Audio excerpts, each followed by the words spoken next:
Մեկնություն երգերգոցի, գլուխ 3 Գիշերն անկողնիս մեջ փնտրեցի նրան, որ իմ անձն էր սիրում, փնտրեցի նրան և չգտա,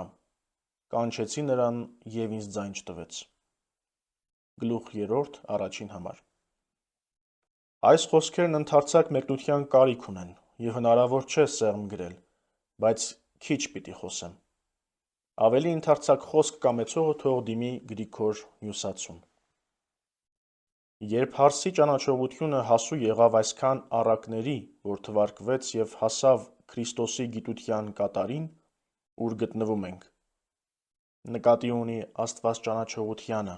որ ըստ Հյուսացու վախճան չունի։ Աստվածճանաչողության ընթացքը շարունակվում է նաև անկենդանում, նարեկացին հետևում է Հյուսացու այս վարդապետությանը։ Հետո հանգստորեն կարծեց, թե հասել է գիտության և անհոգացավ։ Ինչպես հոգնած և անկողնու մեջ հանգչած մարդը, նույնպես և սա, որի խնդիր մեծ գանձերի, այսինքն մեծ և լուսավոր և ճշմարիտ գիտության հասնելու ցանկությամբ է հուզավառվել։ Եվ երբ հասավ, հանգչեց ինչպես անկողնում և չհիշեց Պողոսի խոսքը, թե «Փոքրիշատե գիտենք և փոքրիշատե մարգարեանում ենք» (Պողոս առաքյալի առաջին թուղթը Կորինթացիներին 13-րդ գլուխ 9-րդ համար), և թե այժմ փոքրիշատե խելամուտ եմ (Պողոս առաքյալի առաջին թուղթը Կորինթացիներին 13-րդ գլուխ 12-րդ համար)։ Գիշեր կոչում է այս կյանքը մյուս կյանքի բաղդատմամբ, և մթին և աղջամուղջով ծածկված մարմնով ոգիներ, ինչպես տան կամ բանտի մեջ, որոնք անտեսանելի են դրսում մնացողների համար։ Մարգարեն ևս այն բանտ և կապանք է կոչում, ասելով, թե «կտրեցիր կապանքներն իմ» (Գիրք Սաղմոսաց 116-րդ գլուխ 17-րդ համար)։ Եվ «Տեր, հանիր անձն իմ բանտից, գոհանում եմ քո անվամբ» (Գիրք Սաղմոսաց 141-րդ գլուխ 8-րդ համար)։ Արդ գիշերն անկողնիս մեջ փնտրեցի նրան, որ իմ անձն էր սիրում, փնտրեցի նրան և չգտա, կանչեցի նրան և ինձ ձայն չտվեց։ Այսինքն, թե որքան էլ փնտրեմ Աստուծո զորությունը, կամ նրա փառքի երևումը, կամ անվան մեծությունը, կամ պարգևները, որ պատրաստել է արդարների և սրանց նմանների համար, օտարացած եմ մնում։ Եվ մարգարեներից, առաքյալներից ու վարդապետներից հասած գիտությունը մեզ տրվեց Սուրբ Հոգով, և նույն ինքը Տիրոջից ավետարանվեց։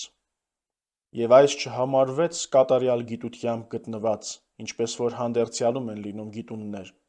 որոնք այնտեղ արժանավորվում են և այնպես են համարում,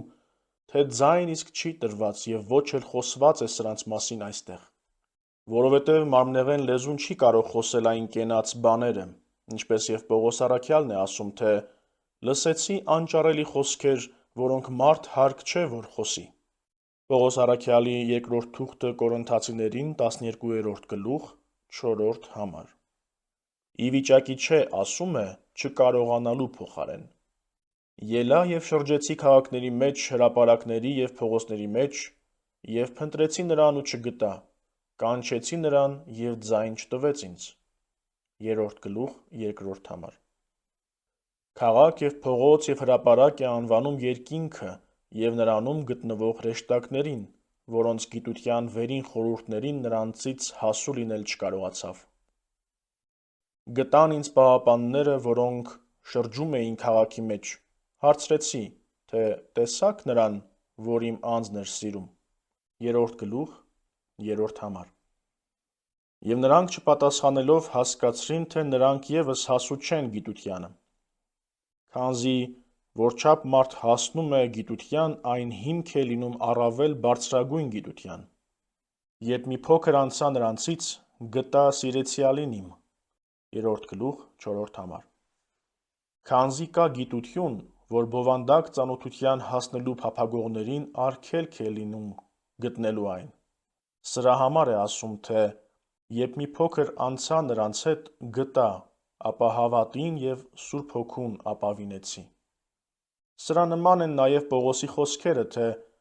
երբ աշխարհն իմաստությամբ չճանաչեց Աստծուն, Աստված հաճեց քարոզության խենթությամբ ապրեցնել հավատացյալներին։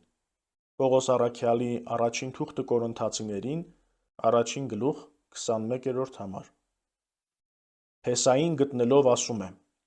բռնեցի նրան և չթողեցի, մինչև որ մտցրեցի նրան մյուս տունը, ինձ հղացողի սենյակը։ Հավատի ըմբռնման մասին է ասում, որով մտնում ենք մոր մոտ, մեզ հղացողի տունը և սենյակը, որ է դրախտը և երկինքը։ Հարսը երկրորդ անգամ երդվեցնում է օրիորդներին. Երդվեցնում եմ ձեզ, դուստրեր Երուսաղեմի, անդաստանի ուժգնությունների և զորության վրա, թե պիտի արթնանաք, զարթնեցնեք սերը, մինչև կամենա։ Երրորդ գլուխ 5-րդ համար։ Սա մեկ անգամ մեկնել եմ, բայց դու տես Քրիստոսի սիրո առավելությունը, ում մեջ բնակվում է այն, որքան անհագ է դարձնում մարդկանց։ Այնչափ հասած լինելով գիտության և շնորհների, իբրև թե հասած չլինելով այն երդումն է տալիս, երբ դեռ անհուսության և տգիտության մեջ էր։ Արթնացնում է սերը, իբրև ոչ կատարելապես ստացած։ Փեսան հարսի մասին ասում է. ով է սա, որ ելնելով գալիս է անապատից, իբրև ծառացած ծխի խնկահոտ մի սյուն, իբրև զմուրս և կնդրուկ, որոնք ելնում են ամեն տեսակ բարձրացող յուղերի փոշիներից։ Երրորդ գլուխ 6-րդ համար։ Փեսան կամենում է ցույց տալ հարսի գեղեցկությունը, այսինքն հավատացյալներից հրեշտակներին հարցնելով, որոնց փոխաբերաբար խորհրդանշում են օրիորդները, թե ես դրան սև եմ ճանաչում, իր կերպարանքը դրախտում կորցնելու համար։ Արդ որտեղից է սրան այս կերպարանքը և անուշահոտությունը, որ անապատից առած գալիս է դեպի երկնքի բարձունքը։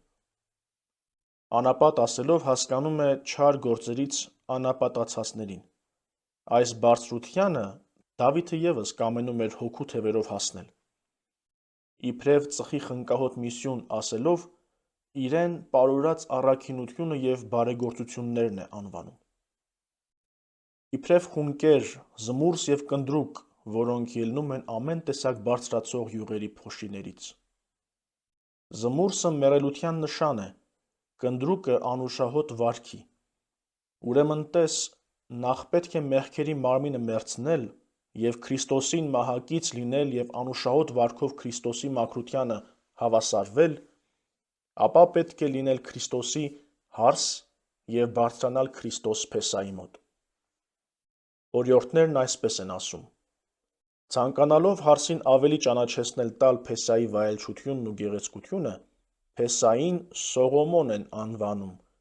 որովհետև Սողոմոն խաղաղություն է թարգմանվում, որ Քրիստոսն է, որը եղավ մեր խաղաղությունը ու ցանկապատի միջ նորմը քանդեց, Պողոս առաքյալի թուղթը Եփեսացիներին 2 գլուխ 14-րդ համար, և Աստծուն մարդկանց հետ հաշտեցրեց։ Ահա Սողոմոնի գահը, նրա շուրջը 60 սպառազինյալներ Իսրայելի զորավարներից։ 3 գլուխ 7-րդ համար։ Իսրայելը 12 ազգերի բաժանվեց,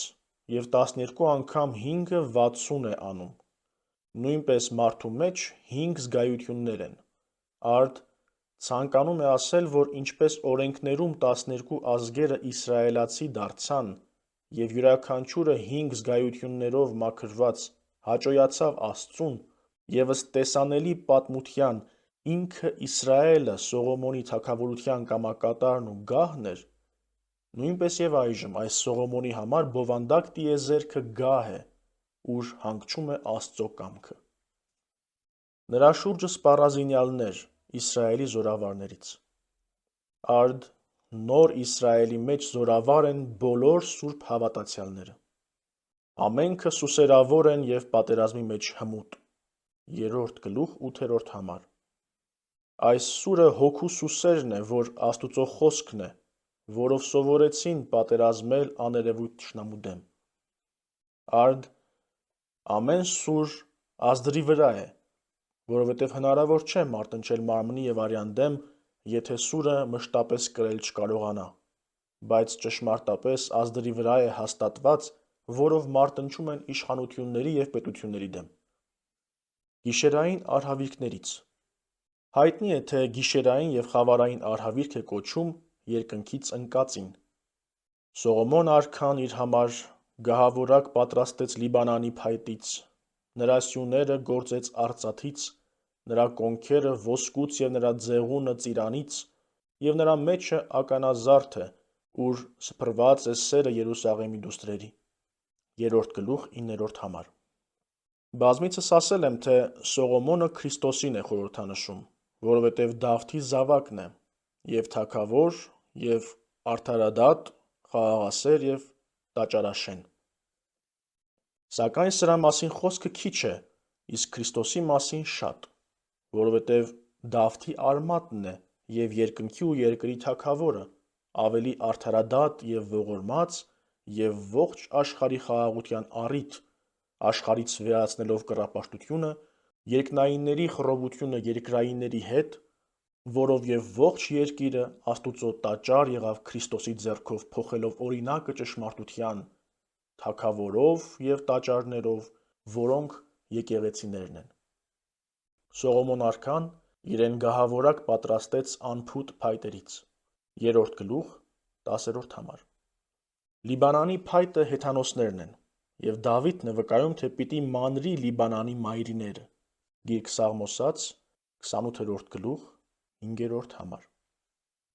Եվ նույնպես պիտի մանրի որդի նման, որ Մովսեսը մանրեց,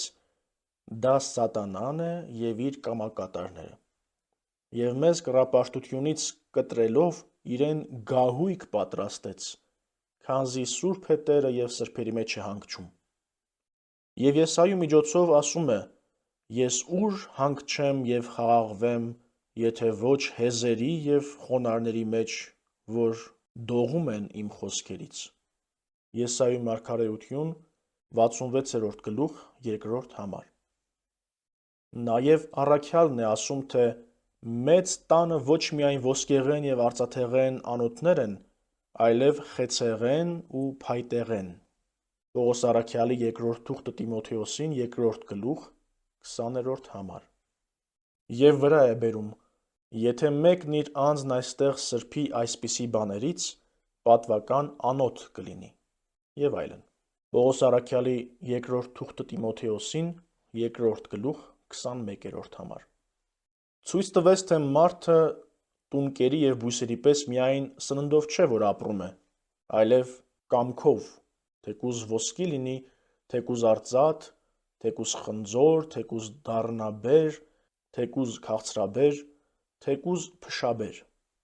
Ինչպես և մեր առաքյալն ու լուսավորիչն է այս բանն ասում բազմիցս։ Սուրբ Գրիգորի վարդապետությունը, տես Ագաթանգեղոս, էջ 335, պարագրաֆ 650։ Արդ Լիբանանի փայտից ոմանք ոսկեղեն, ոմանք արծաթեղեն, ոմանք ծիրանի են լինում, փոխելով չարը բարու։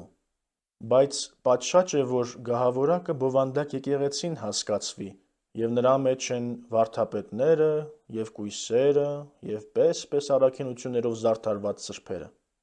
Ինչը և բացահայտում է առաքյալը, ասելով, թե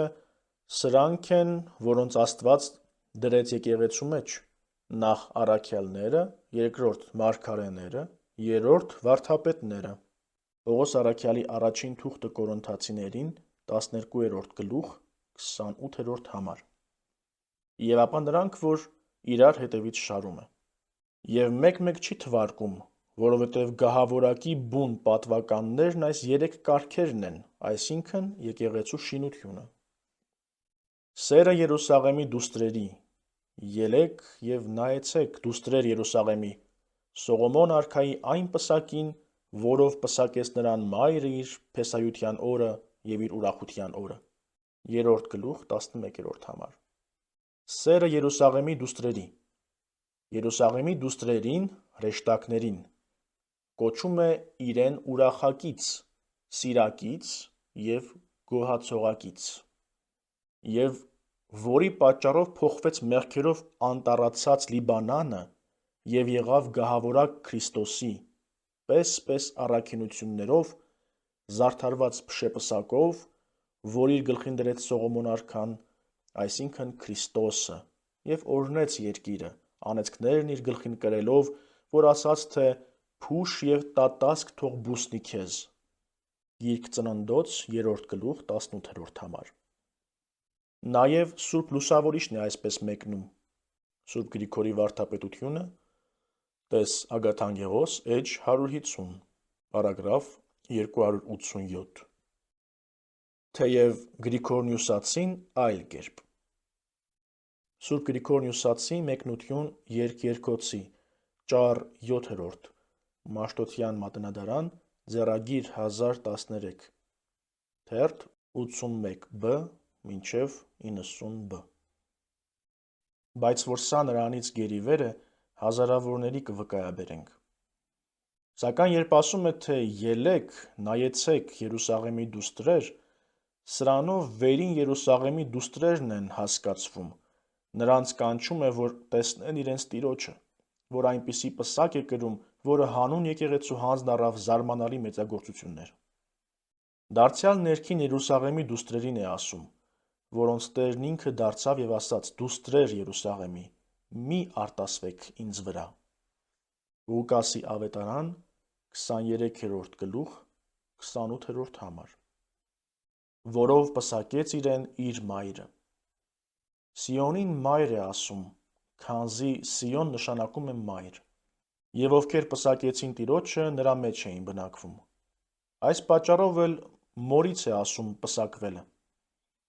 իր փեսայության օրը և իր սրտի ուրախության օրը։ 3 գլուխ 11-րդ համար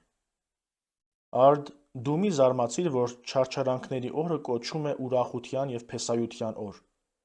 վասնզի ինքը Տերն իսկ փառավոր կոչեց այն օրը և այն ժամը, ասելով, թե հասավ ժամը, որպեսզի փառավորվի մարդու որդին։ Հովհաննեսի ավետարան 12-րդ գլուխ 23-րդ համար Որովհետև մերը իրենն է ասում, այս պատճառով էլ այնպիսի պսակ հանձն առավ, և մենք այն օրն իսկ փեսայացանք և ուրախացանք, որ 5000 տարի տրտմության մեջ էինք դրախտի կորստյան պատճառով և ընկանք փառքից, որ ունեինք լուսեղեն զգեստով, որից մերկանալով անարգվեցինք։